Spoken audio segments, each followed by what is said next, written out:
Your ears do not deceive you. You have just entered the Cryptid Creator Corner, brought to you by your friends at Comic Book Yeti. So without further ado, let's get on to the interview. Hello, and welcome to Comic Book Yeti's Cryptid Creator Corner. I am one of your hosts, Jimmy Gasparo, and I have a real special treat for everyone today. I have a comic book writer. You may have heard of him before from such series as Harrow County or The Sixth Gun.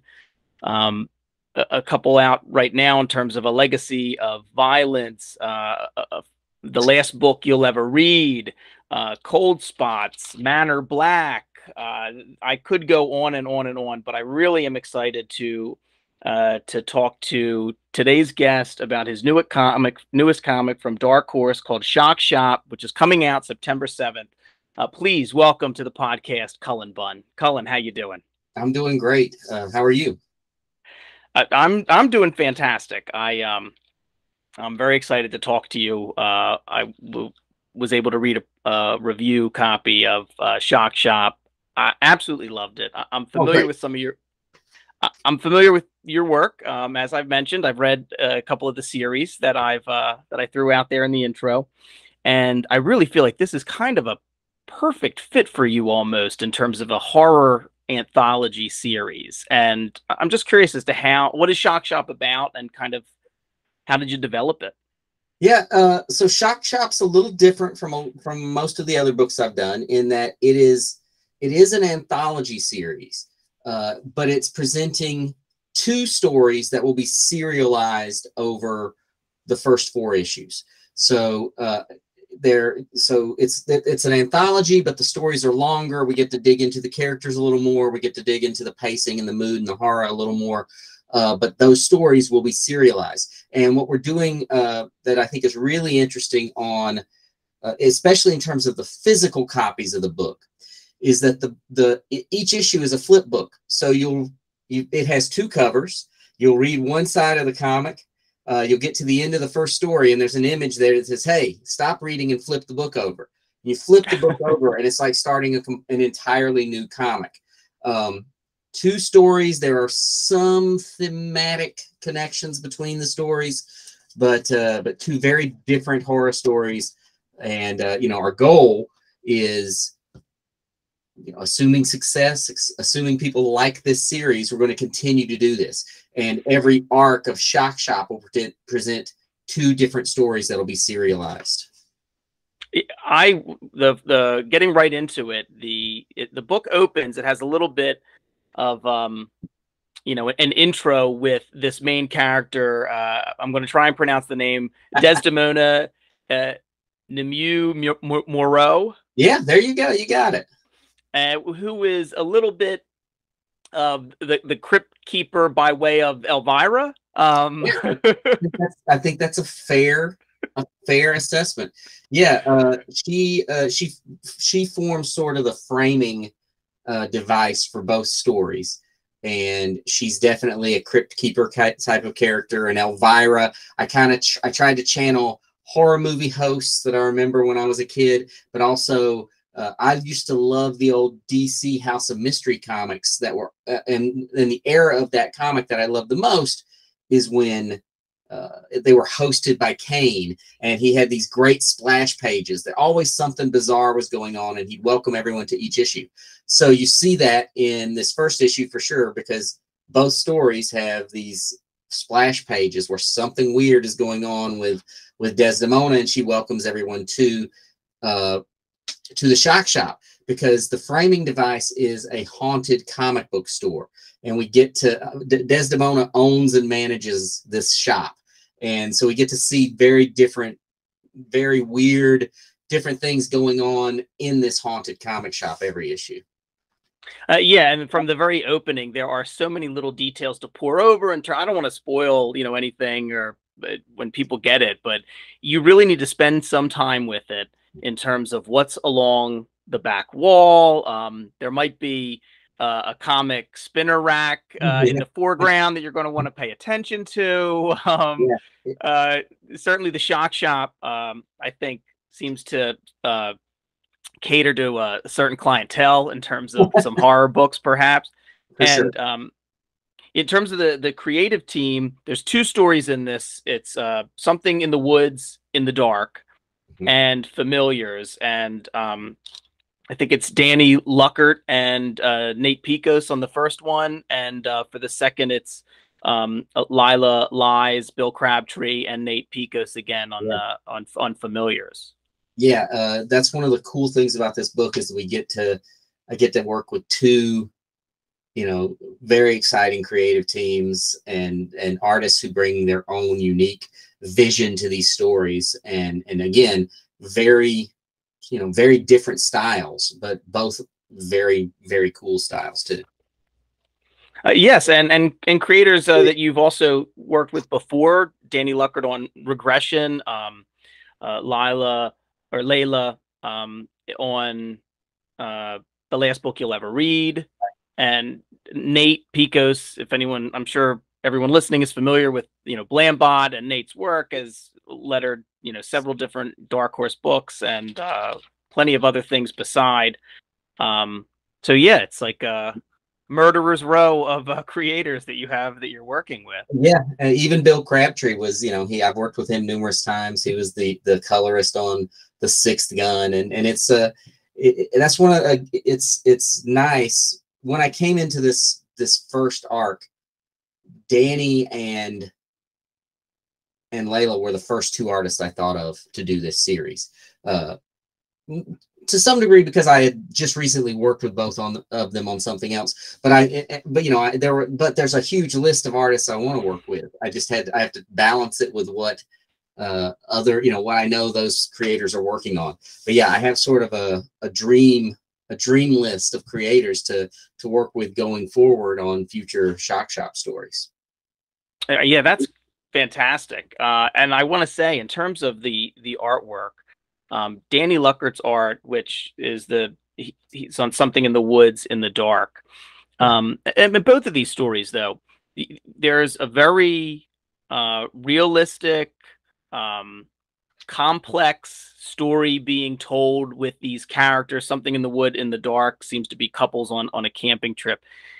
The emotional acting, the body language of those characters leading up to, you know, what we find what is revealed at the end of the story is phenomenal. It's a comic that I didn't know quite where, you know, it was going to go. And we see characters who are dealing with, you know, real issues. This isn't just as much as I love Friday the 13th, but like teenagers and campers in the woods. We're talking about folks who clearly have some real adult emotional things that they are going through and dealing with, and it's the perfect setting to add in this horror element. Yeah, and the horror elements, especially in both stories, but in Something in the Woods in the Dark, are tied directly to these emotional things the two main characters are going through. And really in Familiars too, that wasn't, I didn't set out at first, and I didn't say to myself, I'm going to write two stories that are tied together in, you know, some thematic ways. It just happened that way. Those were the two stories I wanted to tell. And as I started writing them, those themes kind of surfaced. But now that I realized I did that, I want to do that with future stories too. I always kind of want to have some themes to approach similar issues in very different ways.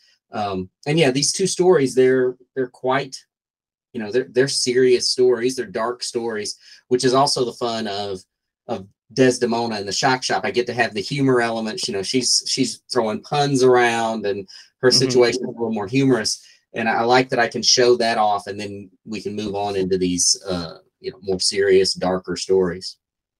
Yes, it does kind of take, you know, the tone initially, and you're not sure what, you know, you're going to get. Is this going to be the bad guy gets his comeuppance in this terrible way? And when I first dug into it, and I'm like, oh no, these are folks dealing with some stuff. And I'm you know, I'm an old man now. I'm 43, and I have friends going through everything. They might listen to the podcast, so I can't say who they are, but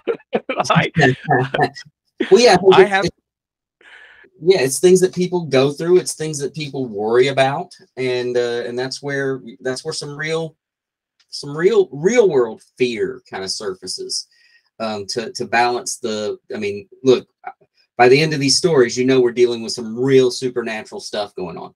Right. But you know, it balances that supernatural terror with these real world fears. With the volume of work that you do, and really, I haven't crunched the numbers, but I have to think, being somewhat familiar with your career the past 10 years, you have quite a body of work that you have put out. And in terms of the number of new series you're cranking out, what is it that still continues to, inspire you and like to dig into these types of issues and these horror stories, or these or something like Harrow County that is kind of like, was on the edge of horror until it got into like full-blown horror, or some of these other creepy or spooky things like Manor Black and Cold Spots? Well, it's there are a few things that drive me, and the horror elements is just what I feel probably most comfortable with. I feel like I can tell I can tell more stories in that vein. I feel like I have a lot of flexibility because there's so many different subgenres, and I'm just a fan of that genre anyway. Dealing with the different actual issues, different fears, that's what I'm doing. I mean, that's what it is. I'm approaching things that scare me or worry me, and I'm just kind of using these stories to exercise those demons to some extent, or just to, in some cases, I don't even realize I'm doing it consciously. I'm just doing it. It's just coming out as the stories are being written. And, I'm also keenly aware. I've been thinking a lot lately that I'm not necessarily happy with the stuff I've written. I'm not satisfied. I don't feel, there are certain books that I'm like, okay, I'm never going to, no false modesty. I think these books are amazing and I think everyone should read them. But there's some books I'm like, I'm not necessarily satisfied with what I've done. And I want to get there and do the next thing that's going to be better, stronger, more interesting. I'm always trying to find that. And I want to try to experiment in different ways to discover that story. Sometimes it succeeds, sometimes it fails. And then in a very real way, I know this isn't a sort of a worry. It's not a concern. I know that one day, maybe soon, maybe down the road, this is all going to go away. It's just going to vanish. I won't have this job anymore. So when that happens, I want to have told the stories I want to tell, and tell as many of those stories, because I don't know when the carpet's going to get pulled out from under me. I mean, it's been pulled out from under me many times over the course of my writing career, but at some point it's going to get yanked out from under me, and there's going to be a bottomless pit under that carpet. I don't know when that's going to happen, but I live with the certainty that will happen at some point. So I'm trying to tell the stories I want to tell, and I can get to tell while I have the chance to tell them. Yeah. Well, along those same lines, and with what you've just said, one of the things I wanted to ask you, that every time I read your newsletter, which I subscribe to it, everyone should, it's great. It really is fantastic. But one of the things, there's a vulnerability to your work, and I mean that with the highest of compliments, and also to how you conduct yourself in terms of access that you give the people that your fans or your readers. I mean, if anyone doesn't know, there's a website, you're active on most social media platforms, you have a Discord, a Patreon, so much, so many things. But with all those things that you do, other than the commercial aspect of it, I want people to know about my books. I want people to read about my books. If people care about me, they're going to go and buy and read my books. Is there something that you get out of it other than that? Like, is there a sense of I'm reaching the people that I want to reach? Yeah, I mean, absolutely. A big part of it is I just want I want people to be able to know what I'm doing. And I think a lot of people don't realize, just in terms of comics across the board, with every publisher, but definitely in the independent space, but really I'm wrong. It's across the board. So much, the lion's share of the actual marketing work falls on the creator. And if we don't do it, nobody else is gonna. You know, yes, publishers have marketing teams. Some of them are better than others. Some have more resources than others. But for the most part, the creative team has to kind of shoulder a lot of that. And so it's important to me to get the word out, to spread the word and get people to, you know, to engage with my work, because I do think people will find something in what I do. I'm not saying they gotta like everything, but I think there's things I do that everyone will like. But yeah, there's something more to it than that. I actually really enjoy interacting with people. Not that I have, you know, some weeks are better than others. I get super overwhelmed, but I like it interacting with people. I like sharing. The newsletter especially. I mean, I can't tell you how many times I write my newsletters on Sunday mornings, very early in the morning. I can't tell you how many times I've written exhaustive essays about what I'm thinking about and things that I'm going through, things that make me angry in the industry or scare me, or just things I'm depressed about. And then I delete it all. I'm like, oh my gosh, no one wants to read all this nonsense. And then I'll rewrite, and a little bit of it gets through. But yeah, to some degree, I need to share that. I feel like it's important for me to share it on a personal level. It's almost like I just want someone to listen to some of these things that are going on. So I get something out of it. I enjoy it. Since I've tried newsletters for years and years, and it never really clicked with me until I started approaching the newsletter the way I am now, which is a little more personal. I share a little bit about my life, share a little about how those events might influence writing, and I share what I'm going through in the writing side of things. And then then there's some marketing side of things. But once I started kind of really just saying, this is me, this is what's going on, it clicked with me, the sharing, and it absolutely gives me something. So even if no one ever reads it, I'm still going to do it that way. Even if you know, my readership dropped to 0, I'd still just keep publishing the newsletters out into the void, because of it may just be the act of writing it out that helps me work things out in my head sometimes. Okay. Yeah, I mean, all that makes sense. But yes, there are some shivers. There are some dark essays I've written for that newsletter that I'm just like, nope, got to erase all that. But yeah, but even though you don't send all of that, you said it, there are things that bleed through, you know, personal things that you're going through, or things you're worried about. I think I wrote it down when I getting ready for this. I think Vicious Shivers is the name of the newsletter for anyone that listening that doesn't know. I think number 135 just came out, right? I think yesterday, or it came out on Sunday. But yeah, on Sunday. Okay. Yeah, they almost always go out on Sunday. I've tried other dates to see if they get a better response, but Sunday morning seems to be the one that works. Almost always Sunday. I mean, I subscribe to a couple of different newsletters from different creators, and I will say yours is the one is like at the top that I always look forward to. I mean, because I really like how you've approached it with everything from, hey, this is what I got coming out, this is what I'm working on, this is what's going on in our life. I think you just said you and your wife Cindy just finally, after a year and a half, did a new episode of the Bungalow podcast.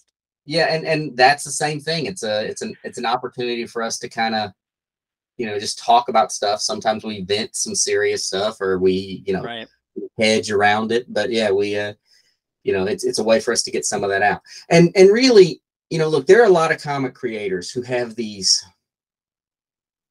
I'm envious of them because they have these great personas. They are you know, they're just larger than life personalities almost. And I'm envious of that, but that's not genuine for me, and it's not who I am. So all I have is just, this is me. You know, this is what I like. These are the things I do. This is where, you know, and is just try to, so the only persona I have is, you know, you see, this is what you get, you know, it's, you know, scars and all.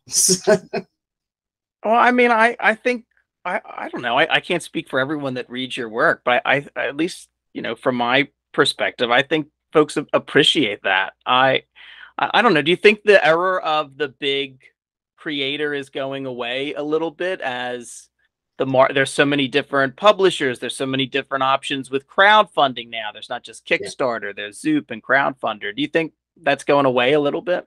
It is. Look, there's always going to be the new hotness, right? There's always going to be the creators that are, you know, that have fire underneath them at the moment. But yeah, I do think that, you know, it's been that way for a while. You look back when, you know, I think about when the 80s, you know, when I was first really getting into collecting and reading comics, there were all these giant names, these titans of the industry, and they had these gigantic runs on books, these that are still, you know, seen as like the, you know, this is what you hold these, you know, what you hold the industry up against. Right. And I don't think we have that anymore. I think we have creators who are great and creators people who have great followings and get a reputation, and they don't always, it's not, a few of them have stuck around who really maintain that for a long time, but I don't know if it's ever going to be what it used to be. And some of that's, yeah, some of that's that there are so many great books coming out from so many different sources now. Some of that is how creators themselves are marketed, you know, out there by the publishers. It's how runs on books are treated by some of the publishers. You know, you don't get many gigantic runs on a series anymore. A few, but not many. Yeah, I mean, that's true. You don't get many series, even creator owned, that run for, you know, that many issues. Oh no, it's really hard. It's really hard. I mean, it's very difficult to maintain any book for a long run. So those who, you know, if you can, that's awesome. And it only helps, but yeah. Well, another one of your Dark Horse books, I'd mentioned Harrow County, had a fairly long run, and then you recently went back and revisited that. What was that like to write Harrow County again? You know, it was something we were very hesitant to do. I love the idea of doing it, but you know, the original Harrow County series ran 32 issues, and that's what was planned. We told the story we wanted to tell. It started the way we wanted it to. It ended the way we wanted it to. And I think there's value in stories that have an ending. So going into writing Tales from Harrow County, I was hesitant at first because I didn't want readers to see it as the undoing of the story we had told before, and I thought it had to be a very different kind of story. It had to stand on its own to some degree while honoring what came before. So we were hesitant getting into it, and then but once I did it, I started doing it. You know, the original Harrow County and Tales from Harrow County have about 10 years apart between them. So, but they do deal with this, you know, some of the same characters who are in different stages of their lives. And once I started getting into it, I really enjoyed writing those characters, and I found a bigger story that I wanted to tell, and that I think does nothing to undo what we did in Harrow County and tells its own story from Tales of Harrow County. And you know, I have a big plan for that story. We've done three of those series now. And I have a couple there's a couple more to tell the whole story that I want to tell. Okay. But it's been fun to revisit them and try some different things. You know, I'm working with different artists instead of Tyler Crook, who drew them, you know, almost every issue of the original series. But it's been a lot of fun. Man, I just love that world so much. I love world building, and this gives me a chance to kind of explore different corners of that world. Well, yeah, I mean, it is such a a fun world to read. I have to imagine that it would be fun, to. I understand the point you're making, but there does have to be some fun in terms of revisiting it, because there's so much to mine from it in terms of the characters you created, that the different supernatural beings that would pop up. There is just a whole lot there that you can do almost anything with and tell any type of story. Like the groundwork that you and Tyler Crook laid is very firm, I would say. Yeah, it's fun. It's great. It's a lot of fun. And the thing with Tales from Harrow County is we've really introduced completely different corners of the mythology of the world to explore. These are not, these are not stories that these aren't characters and villains and side characters that we did anything with in the first series. We're really trying to do completely new corners of that universe. And yeah, it's a lot of, so, in the new series, we introduced the fairy realm, which seems so odd and weird compared to the first series, but it's not, because of how we can tie fairies into sort of this Appalachian folklore and everything. And it just, it's fun to explore that. And I love those characters. I tend to fall in love with most of the characters I write, regardless of company, whether it's creator owned or not creator owned. I fall in love with these characters. And at least, with creator owned, I can return to them and stay on if I get to return to them. I tend to be very mean to the characters I love the most, but I can, at creator owned, I have control over if I get to write those characters again. And that's satisfying to me. So I'm going to embrace it while I can. Yeah.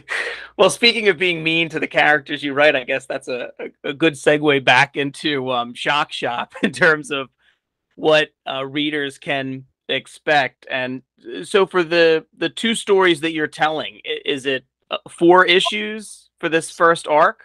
Yeah, so the 2 stories will be serialized over 4 issues. So each story will be around 40-something pages. And that will tell a complete story in those 4 issues. And then when we go to another arc, it'll be 2 different stories that will be serialized over 4 issues. I like that format. It kind of has a, it's meatier than a single issue. It's not as long as a full series, but it kind of gives us a nice sort of comfort zone in terms of what story we can tell. And yeah, and there really is even in the first issue, there is still a lot of story packed into it. You really spend time building up these relationships and who these characters are. In the second story, Familiars, again, it's right into it, but you quickly get a sense of what the main character is going through. He moved into this new home, and he seems to be divorced, you really right away get a sense of who this guy is, what he's trying to do. Seems like somebody trying to get back on his feet. And yeah, I mean, I bet just about anybody reading it could think of a person that, yeah, I know someone like this who's, and that's what makes the horror element of it a little surprising, shocking, but it's that type of emotional trauma is kind of, perfect for dealing with these supernatural things, I think. Yeah, it's writing the stories in this format, it presents an interesting challenge, because I'm trying to get a lot of story into a shorter series. So, but I don't want to slow the story down with a lot of exposition or anything like that. So it's really figuring out that balance to make it an interesting story, but to keep it moving, and to get the characters and understand the characters and connect with the characters, but keep everything going towards the end.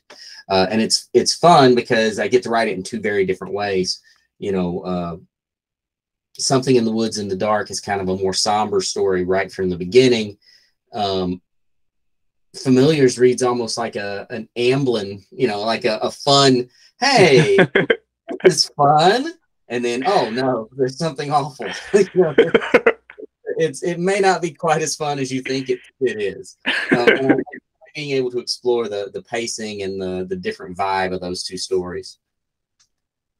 You know, having worked on so many, you know, different series, though, do you still get surprised when you turn in a script and you start getting pages back? Like, do you still get surprised sometimes by the paneling and by, oh, I saw it in my head this way, and you know, Danny Lucker drew it like this, and does that still happen for you? Every time, every time. It's what I like most about working in comics is that collaborative nature, the surprise of getting the books, and it's different with every it's different with every artist you work with, because some artists send you every day you get a page. Here's a new page. So I'm like, oh, here we go. Here's a page of the book. See it. Oh, look how I like how it's going. I like how it's building. And then on the other hand, I just today, like right before this interview, I got the final issue of a series I'm doing for Boom. I got the final issue of Basilisk. I got all of the art at once. I haven't seen a single panel from that issue until today. And then, yeah, that's just like, oh, I'm reading the comic for the first time. and as I'm looking through every page, I'm like, oh, I got to, and Jonas Scarf is the artist on Basilisk, and he's amazing. And every page, I'm thinking to myself, oh, I know what moment I'm really waiting to see how he draws this moment, and then he gets to it, and I'm like, wow, you know, yeah, oh, you know, this is what I wanted, and it's great because it's such like the collaboration, the surprise, the moment when the artist draws these pages that are so much better than I've ever dreamed they'd be. You know, I'm like, this isn't what I described, because it's 1,000 times better, you know, and then that's, you know, that's just exciting for me. Oh, that's awesome. Do you still have time to read any comics? I mean, I know in your newsletter you have weekly obsessions with things that you're into or games that you're playing.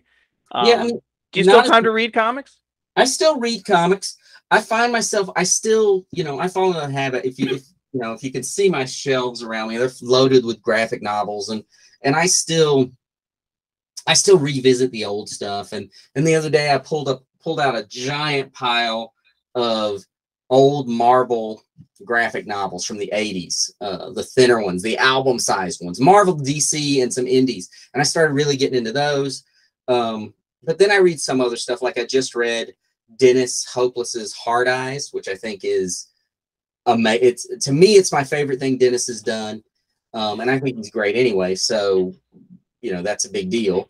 I like Kyle Strom's Twig, I think is great. And Scotty Young, I think Twig is great. And then, you know, there's a lot of graphic novels that I've kind of, my to be read pile gets a little long in the tooth. Like I just read Gideon Falls from Jeff Lemire, and it's great. I love it. But you know, it's sat on my shelf forever before I finally pulled it off the shelf and read it. So I have a lot of graphic novels on these shelves that are still sealed in the plastic. I got to rip off of them so I can read them. Oh yeah, Gideon Falls was one of my favorites. Jeff Lemire and Andrea Sorrentino. Yeah, that was a phenomenal series. I really loved that one too. Well, it's nice to hear that you still, you know, dip back into the old favorites, and then you know, try and make your way. You're struggling to get through your to be read pile like the rest of us. And it's tough. You know, I had a favorite local comic shop here in town, and they closed a few years back. And it's been tough for me to get back into the weekly going to the shop and buying comics. The guy who used to manage the store that closed, he just recently got into going back into the comic shop every Wednesday. And I think I'm going to start going with him, and we'll you know, I'll go start shopping for comics again. But because I haven't been getting previews until just within the last few weeks. I started reading previews again to see what's coming out.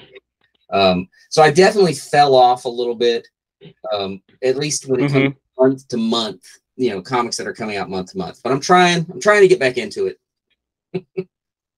Well, that's that's good. My to be read pile is it's sorry.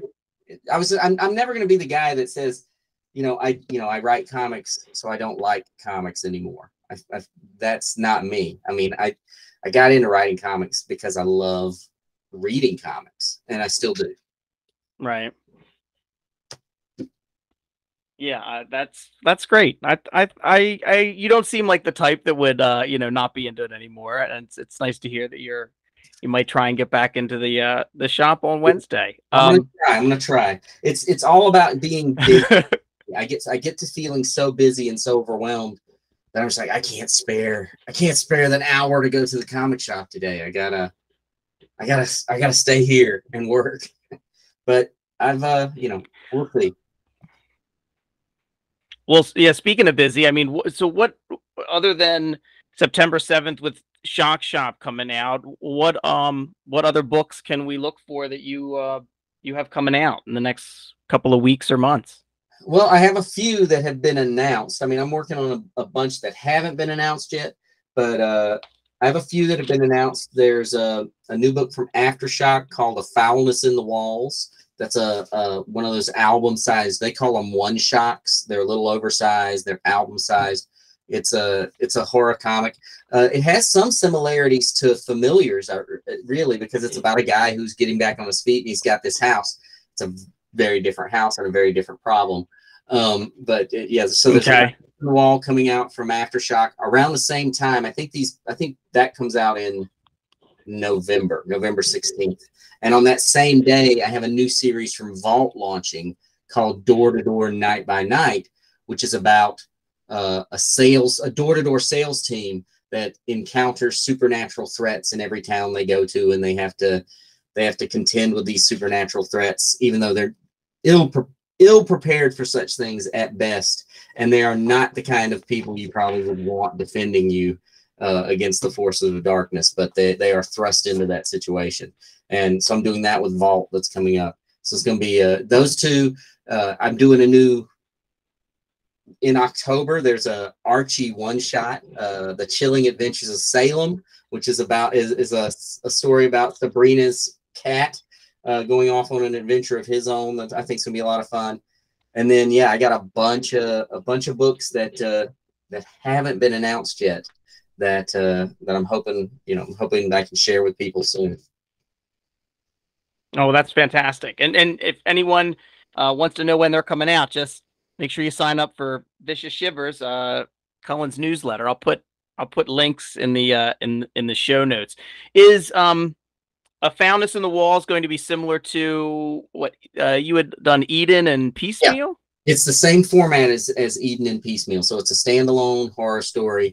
But yeah, it's in that same oversized format. And that's fantastic. Yeah, it's gonna be a lot of fun. And yeah, it's if you subscribe to Vicious Shivers, you'll see, I keep a running list of when I have books coming out. I hint at a lot of books. I don't think a lot of my publishers probably don't like that. But yeah, I have little hints of books that are coming out. Some that are really, really far down the line, but still coming out. Well, that's I'm glad to hear we're still going to get plenty of more Cullen Bunn books. But I don't want to keep you too much longer because I'll just keep talking to you about everything because this has been a real treat for me. I don't expect you to remember this, but I met you at a Comic-Con, and it's my favorite con story only because it infuriates my younger brother who I know exactly go to Baltimore Yeah, I knew exactly what story you were going to tell. Yeah, that was fun. So just to tell folks, I went to Baltimore Comic-Con in 2019 with my brother, and we got down there, and before they could let anybody in, I went across the street to a restaurant or bar that they had there. And I was sitting at the bar, and my brother was waiting in line. He didn't want to come over. He wanted to wait in line. And I saw a gentleman sitting at the bar that I thought looked familiar from Twitter. And we started, I think the way I remember, one of the bartenders might have said something about, what are you doing or in town for? And I said, oh, we're going to the comic book convention. And you and I started talking, and I thought I knew who you were. And I said, yeah, my brother and I, we come down here. We like to get some books signed and see some people. And I said, my brother, his like favorite writer is Cullen Bunn. And you turned and stuck your hand down and were like, I'm Cullen Bunn. Like, yeah, I remember that very well, because right after I called my wife as I was walking to the convention, I was like, guess what just happened? Yeah.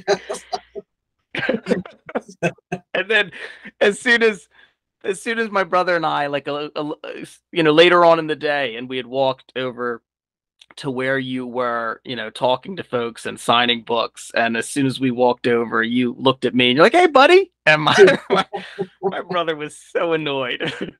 It's awesome. Yeah, it was. I love it when I can help people annoy their siblings. So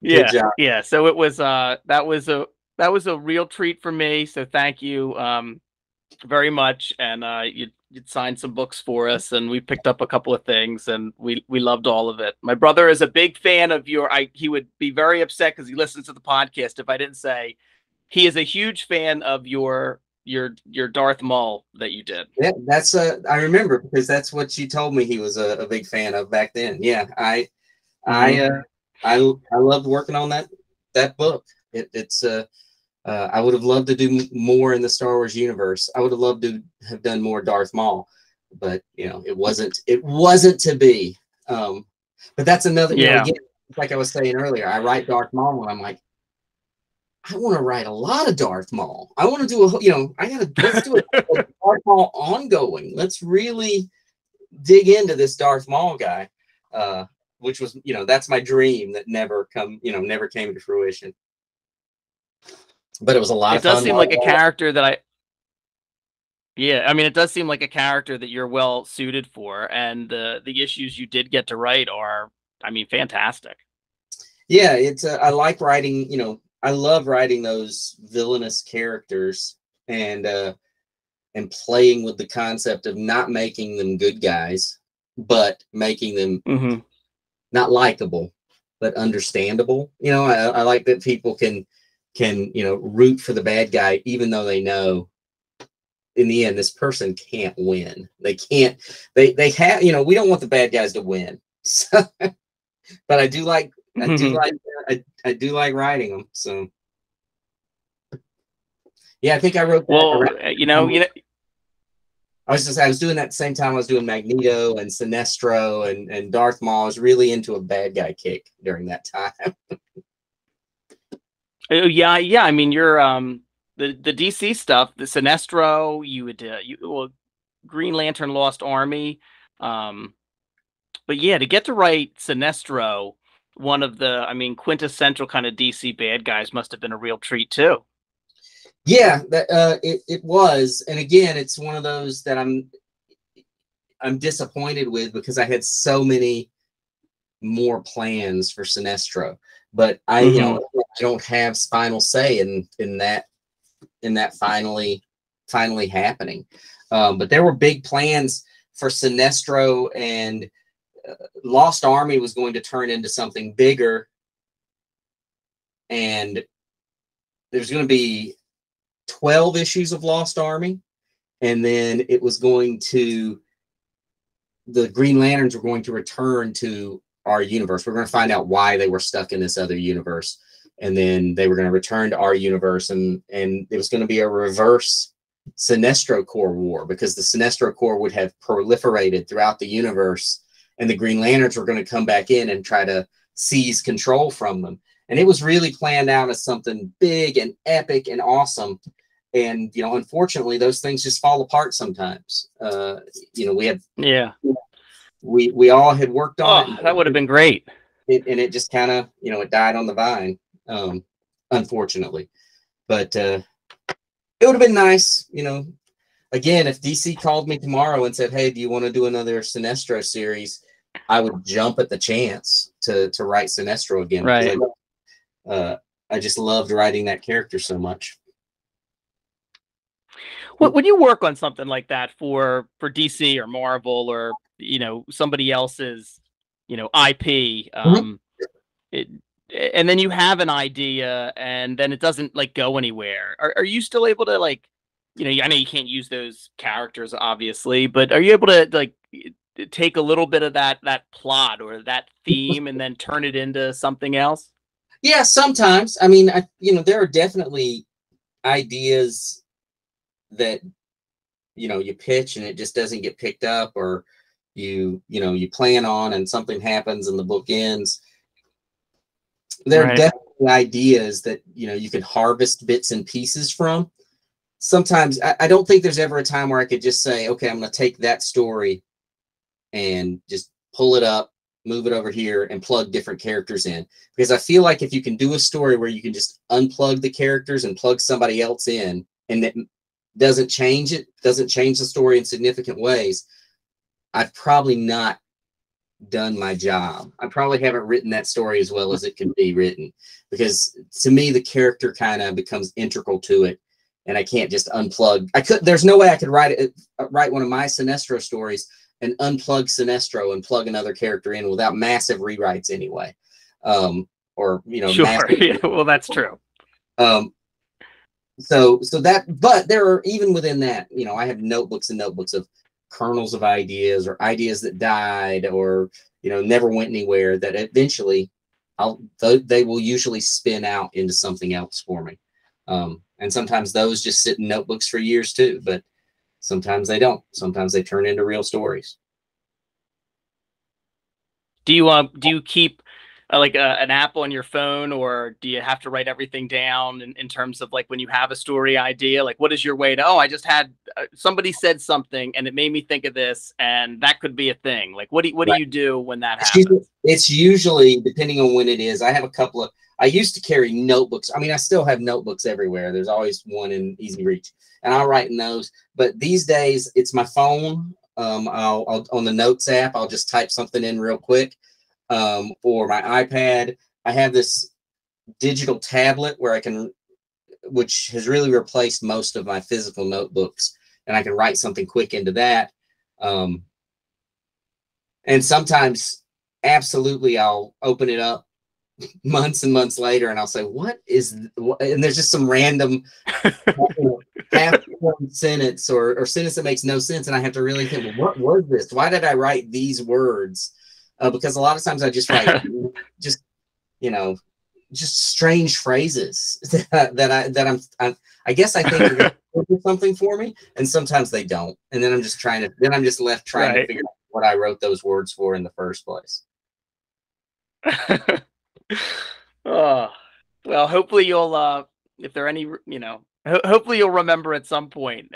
Inspiration will strike again, right? Yeah. I mean, I keep them, so I mean, at some point, it'll either rekindle the memory, or it'll inspire something new, or it'll just be an interesting curiosity for me. Oh, well, Cullen, I can't thank you enough. This has been a fantastic conversation, and I hope everyone listening enjoyed it and goes and picks up Shock Shop #1 and adds it to the pull list, as well as all the other books that you have coming out. And if you haven't read Harrow County, go read Harrow County. My library had library editions, which were wonderful. And I can't encourage everyone enough to check out Harrow County, because it's one of my favorite series of all time. Yeah, and there are great ways to get into that book now, because Dark Horse has released these the omnibus editions. So it's a 2-volume set that covers the entire 32 issues. And it's I can't remember what the price point is on, but it's pretty nice for that many issues of book. It's a pretty great price point. Yeah, and along the same lines as Harrow County, I saw that there's going to be a Harrow County board game, which looks fantastic. I have a friend, my friend Dan Nixon is like our game master basically, and whenever we have a game night, Dan has every board game imaginable. He sent it to me, and he's like, "I know you like Harrow County. Look at this." So yeah, that looks like a a fantastic game coming out. I think it's heading to Kickstarter in October. Is that right? Yeah. So the game is being published by Off the Page Games. It's going to be their second game. The first game they did was an adaptation of Matt Kent's Mind Management as a board game. So they're really wow. Yeah, so they're really focused, at least right now. Their goal is they take comic book properties they love and they adapt them into board games. And yeah, the Harrow County game is, I play a lot of board games, and it's different from any game I've played before. It's sort of it sort of starts out, it's like a 1-to-1 skirmish game, but then other factions can join into the game, and it becomes a 1 versus 1 versus 1. And it's just got, every time you play this game, it completely changes. It's a completely different game. There's some really cool features because the box has this tree, which is this iconic tree from Harrow County on it. But it was designed in such a way that you turn it and the tree becomes sort of a dice tower for the dice that fall out of the that you use in the game. So there's really some neat components to it. It's a beautiful game because it incorporates Tyler Crook's amazing art, and yeah, it's a lot of fun. I've played it a few times now, and it's been interesting for me because I get to see it. I've seen it when there was no art. We were just playing it with like stick figures and placeholder cards. Okay. Now it's got this, now it's got all this great art. The box is starting to come together. But yeah, they're going to be kickstarting it in October. Early October is when it launches on Kickstarter. Oh, that's fantastic. The Kickstarter page is out there now, so you can go and hit the, tell me when this launches. But yeah, and you should also check out their Mind Management game, which was something else. I mean, again, the nice thing about Off the Page is they're really wanting to take these games and create some. It's not like I was just saying you can't plug a character into a different story. They're really designing games that make sense with the books that they're based on. That sounds fantastic. Because board games are not what board games were when I was a kid, and it's incredible the complexity of board games nowadays, but they're still so much fun. Yeah, I know that you play, and you've mentioned you talk about it in your newsletter. Yeah, I played one a couple weeks ago that Dan brought over called Viticulture, where you're a family that runs a winery and you make wine, and it was awesome. We loved it. It was. There's so many different kind of games. I just saw one advertised where you're an executive at a horror movie studio and you're competing with other horror movie executives to make the best movies. I was like, that sounds like the perfect game for me. I love this idea. So, I'm into. I just love. I love board games. I love being able to get together with my friends and try something new. And yes, there are games we play over and over again because they're so much fun. But I do like. I have a closet over here that's full of games to try at some point because I have a problem. I have a problem with board games. Just like my to-be read pile, to-be played pile. Well, as long as you have folks that are wanting to come over and play, right, I think you'll be all right. Yeah. Cullen, this has been so much fun for me. Thank you so much for taking the time to do this. I'll put links in the show notes for Shock Shop, for your newsletter and website. I can't, as I said, I can't recommend enough for people to dig into Harrow County if you hadn't. But Cullen, thank you so much for coming on today. Thanks for having me. I really appreciate it. All right, for Comic Book Yeti's Cryptid Creator Corner, I am Jimmy Gasparo, and I really hope you enjoyed this conversation. If you did, please like and subscribe and do all the things they tell folks to do about podcasts. And I'll see you next time. Thank you. Thank you for joining us today for this episode of the Cryptid Creator Corner. We also have a podcast of the same name that you can download wherever you get your podcasts. Thanks for watching. If you enjoyed this episode of the Cryptid Creator Corner, maybe you would enjoy our sister podcast, Into the Comics Cave. Listen and subscribe wherever you get your podcasts.